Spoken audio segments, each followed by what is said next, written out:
Bismillahirrahmanirrahim. Assalamualaikum warahmatullahi wabarakatuh.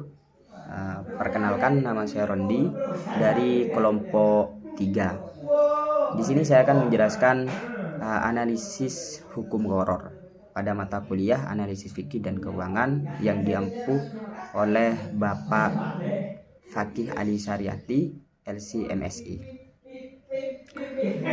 Gharar secara mendasar artinya ketidakjelasan, atau dapat juga diartikan suatu bentuk jual beli yang di dalamnya mengandung unsur-unsur ketidakjelasan sehingga nanti mengakibatkan ketidakpastian terhadap hasil atau hak kewajiban dalam suatu transaksi atau jual beli.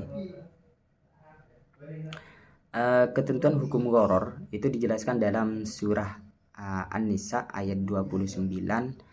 Di situ dijelaskan bahwa Allah melarang memakan harta orang lain secara batil. Para ulama menjelaskan yang dimaksud dengan batil di sini di antaranya adalah transaksi-transaksi yang dilarang seperti mencuri, riba, judi, dan gharar. Kemudian kriteria gharar. Kriteria gharar di sini terbagi menjadi 3 bagian. Pertama, bila kuantitasnya banyak, hukumnya dilarang berdasarkan ijma, seperti menjual ikan yang masih dalam air dan burung yang masih di udara. Kemudian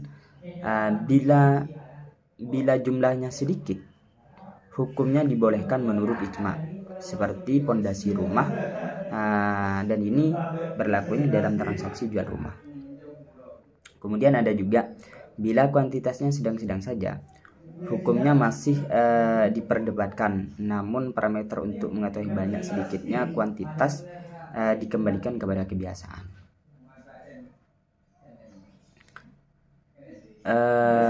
Kemudian pengaruh gharar terhadap akad bisnis.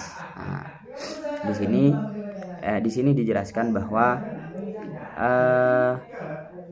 gharar yang dianggap dalam akad bisnis berpengaruh dan menjadikannya terlarang.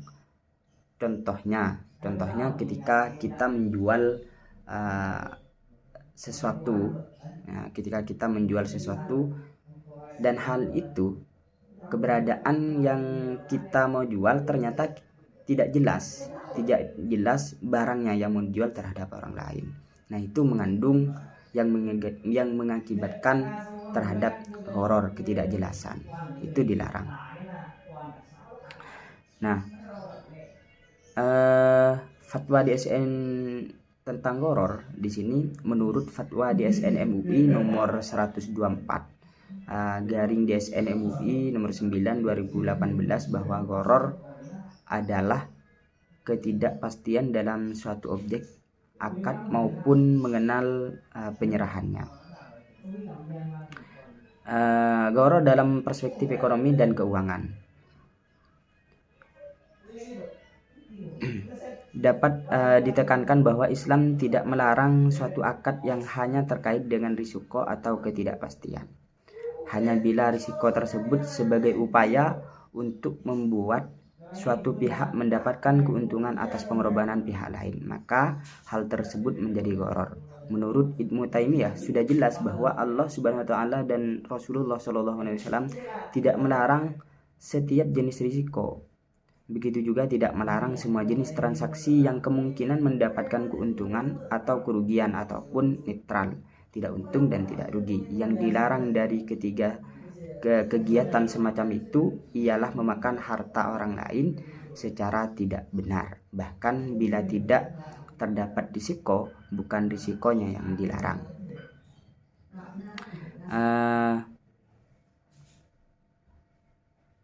Itu mungkin yang dapat saya sampaikan. Kurang lebihnya mohon maaf. Wallahul muwaffiq ila aqwamit thoriq. Wassalamualaikum warahmatullahi wabarakatuh.